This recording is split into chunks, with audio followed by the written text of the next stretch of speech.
నమస్తే welcome to our channel నేను సిరి ఎప్పుడు చూసినా ఇది చేశాను అది చేశాను ఏపీలో నేను వచ్చిన తర్వాతనే అభివృద్ధి జరిగిందని చెప్పుకునే జగన్ కానీ ఈసారి మాత్రం తిరుపతి వెంకన్న సాక్షిగా ఓటమి పేరెత్తాడు ఓటమి భయం పట్టుకుందని కనిపిస్తుంది సో ఈ అంశాన్ని చర్చించడానికి మనతో పాటు ఉన్నారు ప్రముఖ సీనియర్ జర్నలిస్ట్ దుర్గా కుమార్ గారు నమస్కారం సార్ నమస్కారం మా సిరి మన వీక్షకులు కూడా నమస్కారం సార్ నిన్న జరిగిన ఒక విద్యా సదస్సులో జగన్ గారు ఓటమి గురించి మాట్లాడడం జరిగింది సో ఈ ఓటమి బెంగ పట్టుకుంది అనుకోవాలా సేమ్ ఇక్కడ తెలంగాణలో చూస్తే కేటీఆర్ కూడా ఒకవేళ మేము ఓడిపోతే ఒకవేళ కాంగ్రెస్ వస్తే అని చెప్పి మాట్లాడడం జరిగింది అప్పుడు కూడా అందరు ఏమన్నారు వీళ్ళు ఓటమిని ఒప్పుకున్నట్టే వాళ్ళకే తెలుస్తుంది అని సో ఈ పరిణామాలు చూస్తుంటే జగన్ గారు కూడా ఓటమిని ఒప్పుకున్నట్టేనే ఓటమిని అంగీకరిస్తున్నట్టేనా ఓటమికి సంబంధించిన ఛాయలు ఆయనకు కనిపిస్తున్నాయని మనం అనుకోవాలి. ఎందుకంటే ఆయన గత కొంతకాలంగా అనేక సమస్యలతో సతమతం అవుతున్నాడు. పార్టీలో అంతర్గత సమస్యలు, తర్వాత ఇప్పుడు వరకు ఆయన పరిపాలనలో అభివృద్ధి కార్యక్రమాల మీద కాకుండా కేవలం రాజకీయాల మీద వ్యక్తిగత కక్షలతోనూ సాధింపులతోనూ కోర్టులకు వెళ్ళటంతోనూ తర్వాత ఉద్యోగులతో తగాదాలతోనూ ఈ విధంగా రకరకాల అనుత్పాదకమైనటువంటి అప్రయోజనమైనటువంటి నిష్ప్రయోజనమైనటువంటి అంశాల మీదే ఆయన కాలం అంతా కూడా వృధా చేసుకున్నాడు. ఇప్పుడు తీరా ఎన్నికలు వచ్చేటప్పటికి తర్వాత ఆయన ఇచ్చిన హామీలు కూడా ఆయన అమలు చేయలేదు. ఇప్పుడు తీరా ఎన్నికలు వచ్చేటప్పటికి ప్రజలకి ఏం చెప్పాలో తెలియని పరిస్థితిలో పడిపోయాడు. ఆయన తను వ్యక్తిగత ప్రతిష్టను పెంచుకోవటానికి కొన్ని టైమ్స్ నవ్ అనే సంస్థకి ఒక 7 కోట్ల రూపాయలు 9 కోట్ల రూపాయలతో ఒక ఒప్పందం చేసుకున్నాడు. అంటే పాజిటివ్ రివ్యూస్ రావాలని ఆయన ఒక ఫోకస్గా చూపించాలని. అది గవర్నమెంట్ ఫండ్ ట్రెజరీ నుంచి ఇస్తున్నాడు. ఇది చాలకుండా ఇంకా అయినా కూడా జగన్మోహన్ రెడ్డి గారి ఫోకస్ అనేది ప్రజల్లోకి వెళ్ళలేకపోతుంది. ఆయనకి ఆయనే ఫీల్ అయ్యి ఇప్పుడు ఎలక్షన్ దగ్గరికి వచ్చింది కాబట్టి టైమ్స్ ఆఫ్ ఇండియా గ్రూప్తో ఒక ఎడ్యుకేషనల్లో సదస్సు పెట్టించి 2 days తిరుపతిలో దానికి ఒక 4 కోట్లు ఖర్చు పెట్టాడు సర్దేశాయ్. ఆయనతో పెడితే ఏమైంది, అట్లా అయినా ఆయనతో పాటు ఆయన ఇక్కడికి వచ్చినప్పుడు మీడియా ఫోకస్ అంతా అటు వస్తుంది కదా, అప్పుడు నేను కూడా ఫోకస్ అవుతాను. అసలు విద్యా సదస్సులోకి వెళ్ళినప్పుడు వెళ్ళి రాజకీయ అంశాలు మాట్లాడాడు నిన్న అక్కడ కూడా. అంతకుముందు ఇంకొక దాంట్లో ఒక ఎంట్రీ కూడా పీకలేరని పిల్లలు తల్లిదండ్రుల సమావేశంలో మాట్లాడాడు.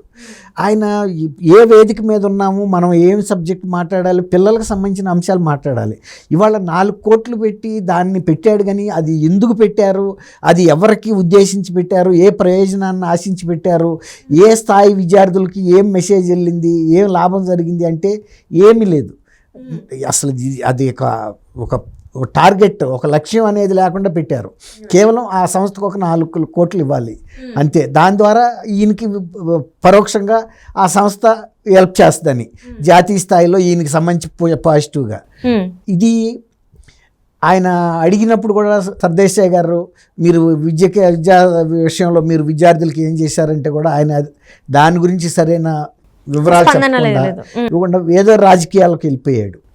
ఇట్లా ఆయన ప్రతి వేదికని తర్వాత ప్రభుత్వ డబ్బుతో తన్ను ప్రొజెక్ట్ చేసుకోవడానికి చూస్తున్నాడు. అట్లాగే అడ్వర్టైజ్మెంట్లు, వ్యాపార ప్రకటనలు కూడా తనకు సంబంధించిన సాక్షి పేపర్లో టీవీల్లో విపరీతంగా గుప్పిస్తున్నాడు, కోట్ల రూపాయలు ఖర్చు పెట్టి. తర్వాత అక్కడ జాతీయ స్థాయి న్యూస్ పేపర్లో కూడా వేసుకుంటున్నాడు. ఎందుకంటే తన ప్రొజెక్షన్ ప్రజలకి అందరికీ తెలియాలి అని. అంటే చేసింది ఏం లేదు. తర్వాత తను నిజంగా కనుక ఒక పాజిటివ్ రోల్ ప్లే చేసి ఉంటే ఆటోమేటిక్గా డబ్బులు ఇవ్వాల్సిన అవసరం లేదు. రైట్, తను ఒక పాజిటివ్గా స్టేట్ని కనుక ఒక రైట్ డైరెక్షన్లో తీసుకెళ్తే. ఇప్పుడు రేవంత్ రెడ్డి గారు మొన్న పదవి స్వీకారం చేయగానే ఏ విధమైనటువంటి నెగిటివ్ ఆస్పెక్ట్స్లోకి ఆయన వెళ్ళలేదు. పాజిటివ్గా శ్వేతపత్రాలు ముద్రించాడు, ఏ శాఖల్లో ఏ పరిస్థితి ఉంది, ఆర్థిక పరిస్థితి అట్లా ప్రజల ముందు పెట్టాడు పారదర్శకంగా. అట్లా కాకుండా ప్రజలకు సంబంధించిన ఏ అంశాలైనా మెరుగుపరుద్దాము, ఇంకా గత ప్రభుత్వం చేసిన ప్రయోజనాలు ఏమైనా ఉంటే ప్రజలకు సంబంధించి, అది కాకుండా ఈయన వ్యతిరేక దూరంలో ప్రజావేదిక కూల్చేయటం అనేది ఫస్ట్ స్టార్ట్ చేసిన పని. అట్లా ప్రజలకి సంబంధించి ఏదైనా సరే గత ప్రభుత్వం ఏ మేలు చేసినప్పుడు అమరావతి రాజధాని, ఆయనకి అమరావతి రాజధాని పెట్టమందే ఆయన 33,000 ఎకరాలు కావాలని అడిగింది ఆయన. నేను బేషరతుగా మద్దతు ఇస్తాను చెప్పేసి ఎన్నికల్లో కూడా ఇంతకంటే కూడా నేను మంచి రాజధాని నిర్మించుకుందాం మనందరం, మన ప్రజాప్రభుత్వం వస్తుందని. మన ప్రజాప్రభుత్వం వచ్చింది. కానీ వెంటనే అమరావతి పనులు నిలిచిపోయాయి. అయిపోయాయి. ఎక్కడే స్టాండ్ స్టిల్. పోలవరం ప్రాజెక్ట్ కూడా మనకు కంప్లీట్ అవ్వలేదు. ఏది అవ్వాల, ఒక్క బ్రిక్ కూడా 40,000 మంది కార్మికులు అక్కడ నుంచి వెళ్ళిపోయారు, వలస వెళ్ళిపోయారు. ఇక అక్కడ ఏం పని జరగలేక ఆ తర్వాత 3 రాజధానులు పెడతాను అన్నప్పుడు ఫస్ట్ చేయాల్సిన కార్యక్రమం ఏంటి? 3 రాజధానులకి ఎక్కడ ఏమి భవనాలు కట్టాలి కదా. ఇప్పుడు రాజధాని అమరావతిలో పెట్టినప్పుడు ఇవాళకి కూడా ఇప్పుడు ఎంత అయింది, 2014 నుంచి 19 వరకు ఆయనది ఒక టర్మ్ అయిపోయింది, 10 ఏళ్ళు అయిపోయింది, 24 రాక. ఇప్పుడు ఈ 10 ఏళ్ళు కూడా చంద్రబాబు నాయుడు గారు కట్టిన భవనాల్లో ప్రభుత్వం నడుస్తుంది కదా, సక్సెస్ఫుల్గా నడిచింది. శాసనసభ నడిచింది, తర్వాత సచివాలయం నడిచింది, హైకోర్టు నేలపల్లి అనే ఆ ఊర్లో కట్టారు పక్కా బిల్డింగ్. ఈయన వచ్చిన తర్వాత అక్కడ క్యాంటీన్ కూడా పెట్టకపోతే జడ్జీలు నోరు తెరిచి అడిగారు, ఇక్కడికి దూరంగా ఉంది ఇది, కనీసం క్యాంటీన్ పెట్టమని. ఆ మాత్రం కూడా వీళ్ళు జనరల్ అడ్మినిస్ట్రేషన్ వాళ్ళు చూసుకోవాలి కదా, హైకోర్టులో ఏముంది లేదని, అది కూడా అడగాల్సి వచ్చింది. ఇప్పుడు కర్నూలులో నేను న్యాయ రాజధాని పెడతానన్నప్పుడు భవనం కట్టి ఉండాలి కదా, ఈ పాటికి 5 ఏళ్ళు అయిపోవాలి. ఇప్పుడు అయిపోవాలి, ఫస్ట్ 2 years లోపల అయిపోవాలి. ఇంత సచివాలయాన్ని కేసీఆర్ గారు 2 ఏళ్లలో కట్టేయలేదా? అది కరోనా టైంలో ఇంకా టైం తీసుకున్నారు, అంత బంద్ ఉంది కాబట్టి 2.5 పట్టింది, లేకపోతే ఇంకా ముందు కట్టేవాళ్ళు. అంత సచివాలయమే కట్టినప్పుడు ఆఫ్టర్ ఆల్ ఒక హైకోర్టు భవనం అంత అయితే ఉండదు కదా, కట్టచ్చు కదా, కట్టల. మరి తర్వాత హైదరాబాద్ వైజాగ్లో మరి పరిపాలనా రాజధాని అన్నారు, అక్కడ చేయలే. ఇప్పుడు ఇవన్నీ షర్మిల గారు అడుగుతున్నారని ఇప్పుడు షర్మిల గారి మీద ఆయనకి కోపం వస్తుంది.